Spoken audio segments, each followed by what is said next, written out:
ચોટીલામાં લાપતા યુવકની લાશ મળી આવતા ચકચાર મચી જવા પામી હતી। 4 દિવસથી ઘરે ગુમ થતા યુવક દિલીપ વાઘેલા નામના યુવકની સળગેલી હાલતમાં લાશ મળી આવી હતી। ત્યારે ગામની સીમમાંથી દિલીપ વાઘેલા નામના યુવકની લાશ મળી આવી હતી।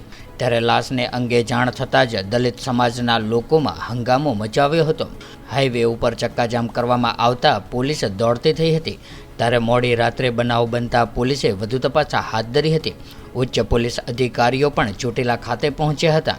ત્યાં સુરેન્દ્રનગર જિલ્લાના પોલીસ વડા અને ડીવાયએસપી લોકલ ક્રાઇમ બ્રાન્ચ સહિતના અધિકારીઓ તાત્કાલિક ઘટના સ્થળ ઉપર દોડી આવ્યા હતા। પોલીસ સ્ટેશન ફરતે ગોઠવાયો હતો ચુસ્ત પોલીસ બંદોબસ્ત। હત્યાના આક્ષેપો સાથે મૃતકના સગા સ્નેહીજનોએ હાઈવે ચક્કાજામ કર્યો હતો। ત્યારે દલિત સમાજ દ્વારા હાઈવે બ્લોક કરવામાં આવતા વાહનોમાં લાંબી કતારો લાગી હતી।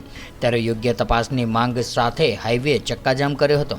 ત્યારે પોલીસે પરિવારજનોને યોગ્ય તપાસ અંગે તૈયારી બતાવી। પોલીસે હાઈવે પર જઈને ટોળાને વિખેરીને ટ્રાફિક સમસ્યાનો હલ કર્યો હતો। પોલીસે યુવકની લાશને પીએમ માટે રાજકોટ ખસેડીને આગળની તપાસ હાથ ધરી છે।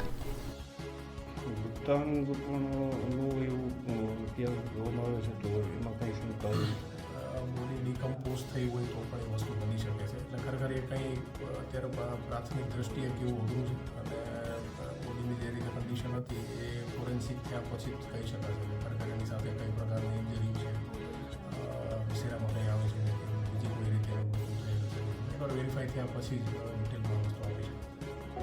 સાહેબ, શું આજની આ ઘટના બાબતે શું કહેશો? આજે બપોરના સમયે ચોટીલા પોલીસ સ્ટેશનની હદમાં દેવસર કરીને એક ગામ છે, ગામની સીમમાંથી એક યુવકની લાશ મળી છે। યુવકની ઓળખાણ કરતાં પોતે એનું નામ છે દિલીપ મુલાભાઈ વાઘેલા કરીને યુવક છે, નજીકના રાજાવાડ ગામનો છે અને આઈડેન્ટિફાઈ થયા પછી જે સમગ્ર બનાવ છે એ ધ્યાને આવતા અગાઉની કોઈ ઘટના બાબતે આ રીતે કોઈ દુર્ઘટના બની હોય એવું અમારા ધ્યાને આવેલું છે। હાલ જે છે જે મરણ જનાર છે તેના પિતા અને જે સંબંધીઓ છે એ પોલીસ સ્ટેશને આવી અને ફરિયાદ આપવા માટે તેને આવેલા છે અને ફરિયાદની કાર્યવાહી ચાલુ છે। એ ઉપરાંત જે પણ શકમંદ આરોપીઓ છે એની ધરપકડ માટે તેની તજવીજ ચાલુ છે। શકમંદોની પૂછપરછ ચાલુ છે અને જે પણ બનાવ છે અગાઉ એમાં કોઈ બીજું પ્રકરણ હોય એવું અમારે હાલ માનવું છે અત્યારે પોલીસ। સર, પ્રેમ પ્રકરણની વાત છે શું? અત્યારે એની વાત છે પણ આમાં જે અમારી પાસે કોઈ એવી લેખિતમાં ફરિયાદ આવેલી નથી। વાતોવાતથી અમે પણ એ બાબતે જાણેલું છે કોઈ પ્રેમ પ્રકરણ જે હોય એના અનુસંધાને જ પાછળના પેલા ભાગમાં બનાવ બનેલો હોય એવું બની શકે છે પણ એકવાર વેરીફાઈ કર્યા પછી સ્પષ્ટપણે અમે કહી શકીશું।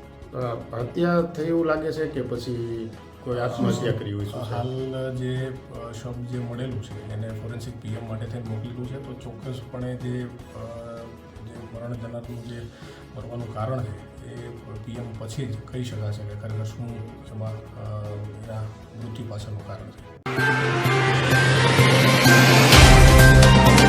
तो व्हाट्सएप, ट्विटर, फेसबुक, इंस्टा जहाँ भी आपका अकाउंट है इसे शेयर बटन के द्वारा वहाँ पर शेयर करें।